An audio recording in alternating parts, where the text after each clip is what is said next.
me Laker on Crash Twitter Out. at Laker Crash Out. Well, we gonna give Mr. Laker Crash Out a second to go through and go through some of these little trades that didn't necessarily mean too much or anything like that. Let him get into it. We've pretty much covered my segment, my football segment. So he got like, give me like 15. Yeah, it's just real quick. It's certain trades that happen, certain signings that happen, certain players that got waived, got signed to 10-day contracts. There was a lot that happened yesterday during the trade deadline, especially in the last minutes, in the very last minutes of the trade deadline, right? So if you look at it right here, obviously, as y'all know, the Jimmy Butler trade. Jimmy Butler is a Warrior. The Heat received Andrew Wiggins. They also received, I believe, Kyle Anderson because the Toronto part of that deal fell through, so they're keeping Kyle Anderson. And then also who got Dennis Schroeder? Dennis Schroeder was supposed to go to the Jazz, but then he got sent to the Pistons. But then the Pistons just waived him. It's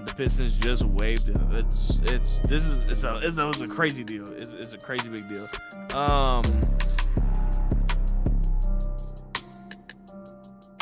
And Lindy Waters, Josh Richardson went to the Pistons. Detroit got a decent amount of players. Then you're looking at Toronto, who ended up getting PJ Tucker from the Miami Heat and traded. I just realized Davion Mitchell's a Miami Heat. That's insane. That's insane to me. Wow. Davion Mitchell was a Miami Heat. That's such a good pickup. That's such a good pickup for the Miami Heat because Davion Mitchell is a great defensive guard. He's such a great defensive point guard. And he's gonna fit right in the Heat culture. He's the epitome of defense. He's the epitome of putting in hard work, especially since he is an undersized guard. That's gonna be such a great pickup for him. Obviously, the Pelicans traded Brandon Ingram to the Raptors for Bruce Brown Jr., Kelly Olynyk, a first round and a second round pick. The Raptors now have a player that's probably going to leave them in the offseason. I was a little befuddled on why they would trade for a player like Brandon Ingram, only for the simple fact that he is an unrestricted free agent next season. And unless they sign him to a contract extension here in the next couple of weeks, because the contract extension deadline is going to be coming up soon, it's going to be very interesting on what Brandon Ingram does. I really think he's leaving. The Raptors, I'm assuming that the Raptors are going to try to make some type of pitch for him to stay around, but the Raptors are just too young of a core, and I feel like they kind of shot the gun a little bit too early on trying to grab an all-star, grab a superstar for their team. Obviously, as y'all know, if you don't know, the Lakers traded their first round draft pick this year, Dalton Knecht, Cam Reddish, and a 2031 unprotected first round pick, and a 2030 pick swap to the Charlotte Hornets for center Mark Williams. He's going to be a great addition. The Lakers needed size. They needed a big man desperately. And not only that, they traded for a 23-year-old center. Not a veteran, not someone who's been in the league for too long. This man, they traded for someone that's barely fresh into the league. He's only been around for 3 seasons. Now he has missed a majority of his games, but if you look at the medical staff for the Lakers, they can really keep him in shape, put him on the right diets, put him in the weight room. I think Mark Williams is going to be a problem for the years to come. And I think it was such a smart trade for him because even though I love Dalton Knecht, I was excited. I was super excited when I found out we drafted him in the draft. But we have a timeline that we got to follow now. And having a center that's younger than Luka to go past when LeBron is eventually gone, I think that was a great pickup for him.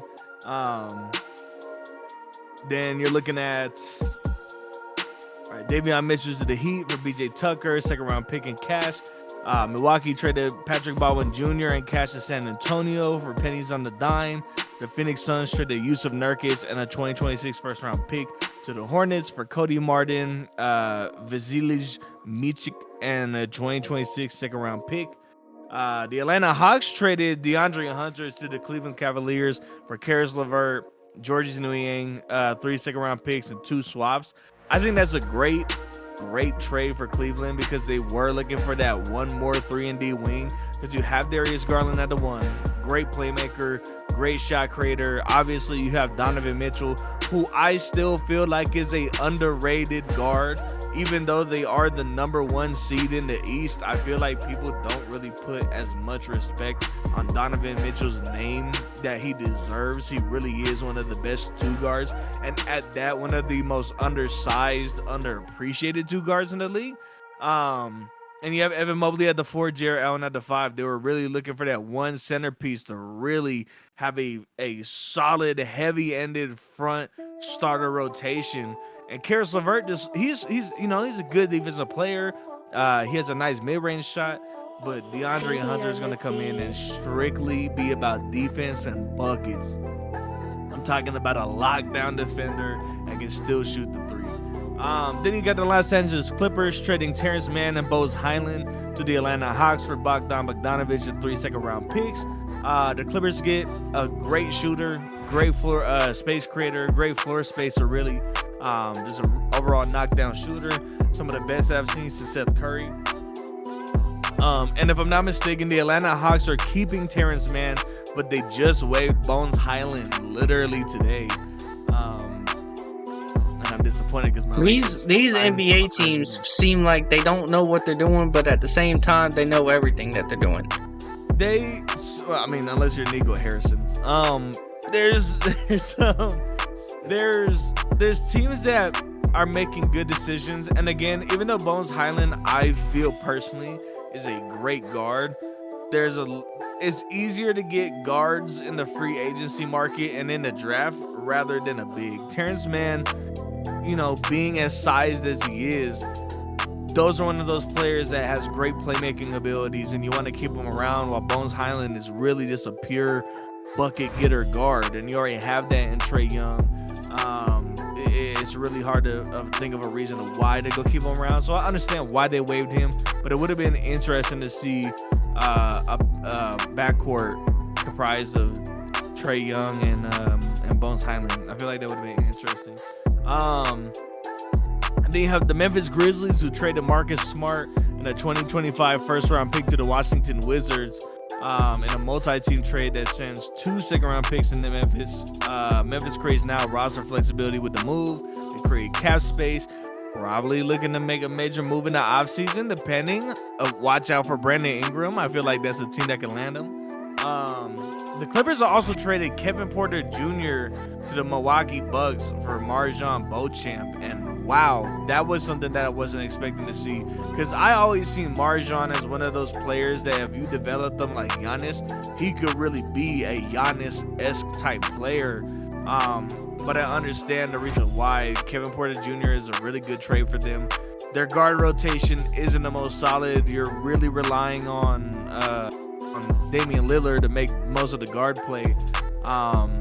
So bringing in another guard like Kevin Porter Jr. to really drive in, create space for Dame on the outside, it makes a lot more sense. I'm really interested in seeing how Kyle Kuzma is going to fit into that rotation now, with Kyle Kuzma probably playing the 3. So the starting rotation is probably going to look like Damian Lillard, Kevin Porter Jr., Kyle Kuzma, Giannis Antetokounmpo, and Brook Lopez. So it's going to be very interesting. And then you see the Indiana Pacers trading James Wiseman to the Toronto Raptors. It's a sad thing to see, since James Wiseman was the 3rd overall pick in the draft not too long ago, and now he's just getting passed around team to team. It's sad to see his career going like this, but hopefully he finds a place in Toronto that he can really develop himself and show and prove himself that he deserves a nice contract for himself. So that was everything from the trade deadline. And now, if you look at the signings, the Sixers are signing Chuma Okogie to a 10-day contract out of the G League. Chuma was formerly playing for the Sacramento Kings before he got sent down to the G League. Chuma is a really nice rotation player, and I think that the Sixers are going to get decent use out of him. It's just going to be clawing their way back into the play-in, since the Sixers are set back so far. Then you got the Oklahoma City Thunder, who are converting two-way guard AJ Mitchell to a 2-year, $6 million contract guaranteed. So he is officially going to be in that roster, the official roster for the foreseeable future. Then you got Torrey Craig, which is a very, very, very underrated signing in my opinion, and I hate the team that he got signed to. But the Boston Celtics made a great signing, getting Torrey Craig off of the buyout market. The Charlotte Hornets are signing guard Elfrid Payton to a 10-day contract. We're going to see how he does. Elfrid Payton wasn't that great going into the Pelican season. He was formerly a Knick. Obviously, for my NBA fans who are out there, you know how that whole situation transpired. You're saying what? I didn't say anything. Oh, my bad. Then you got Ben Simmons, who's finalizing a contract buyout with the Nets. He's going to become a free agent, and apparently next week's or starting today, today's Friday. It's either today or next week. He's going to have a meeting with the Cavaliers and the Clippers to see where he wants to sign. I would be very surprised if the Cavs or the Clippers sign Ben Simmons. I'll be honest with you. He just hasn't been the same since Philadelphia. He's just been injured. Can't really make like he used to. I feel like all of his confidence is gone. And an organization like the Nets is not a team to build confidence. If you wanted to go to a lower tier team to get, I would personally like to see Ben Simmons signed to the Hornets. I feel like the Hornets would be a great fit for him. It would be a great fit because they need more name brand players who can do more than just fill a role. They need to get more guys who are more aggressive. And Ben Simmons, I've seen Ben Simmons play a couple times. I think I had him in fantasy last couple years ago, whatever. And he was all right. He wasn't bad. He was a good role player to fill a spot for me when I needed it. So, right, exactly. Why not? He's not going to get you at 10 points, 15 points a game. But, you know, solid defense, can get a decent bit of boards. I feel like he's an exceptional role player now. It's hard to see the fall from grace when he was an all-star caliber player leading the 76ers to the playoffs alongside Joel Embiid. But, you know, it kind of just is what it is. And then the final signings so far up to date, we have the Toronto Raptors converting two-way forward Jamison Battle to a 3-year standard NBA deal. There is no specific number on the contract, but he is going to be signed for the next 3 years. So it's going to be interesting to see how that rotation is going to be put around the Raptors. And then finally, 4 hours ago, the Los Angeles Lakers are signing guard Jordan Goodwin to a 2-way NBA deal. He was playing for the South Bay Lakers, and he's now going to the training camp, or he was a part of the training camp with the Lakers this season. And I'm excited to see how he does, especially since I was going over some of his stats. I was watching some of his highlights earlier. He looks like a nice two-way guard. We'll see how well he does transitioning to the NBA, since he's only a 40% true shooter, 30% from the three-point line. Not the greatest three. I'm hoping that he could be more of a Matisse Thybulle guard type of situation for us, but we'll see how that ends up transpiring. And besides that, ladies and gentlemen, the trade deadline, a lot of people are about to be cleared. Anthony Davis is playing tomorrow. Anthony Davis is making his Mavericks debut tomorrow with the Dallas Mavericks. Luke is making his. I was like, oh my god. Luke is making his Los Angeles Lakers debut on Monday, and I believe, if I'm not mistaken, Jimmy Butler is currently just trying to get past his physicals. But I believe the next game that he's supposed to be playing in is going to be either tomorrow or on Monday, depending on how fast the official trade can go in, because since there is a massive multi-team deal surrounding the whole Jimmy Butler trade, the front offices, the actual NBA, National Basketball Association, does have to sign off and make everything official. So until all the paperwork is official for the trades, no players involved in that massive 5-team deal can play any basketball until the NBA actually puts a stamp of approval on all the trades. So it's just a matter of time. I believe that Jimmy Butler is probably going to make his debut on Monday for the Warriors playing against the Milwaukee Bucks. But again, it's just something that we'll have to see in time. All right. And then, that's pretty much it for basketball news. Well, Clay, Mr. High Socks, appreciate it. Y'all know what to do. I'm not going to steal your outro, but thank you guys so much for watching. Subscribe, turn on notifications, like, comment, all that big stuff. Especially them that subscribe and that notification. It's free, takes you 30 seconds to do it, and you get notified anytime I post a video or go live. If you guys want to follow us on the socials, please do so. I will link our link tree in the description of these videos whenever they come out, or you can go back, watch an old video, just go to the description and follow our socials, the Instagram, the TikTok, the Twitter, hop in the Discord. We got a Discord. We like to yap. We're a yapping kind of people. That's just who we are. So y'all tune in next time. We'll see you guys next time. Thank you guys so much for watching. Yee.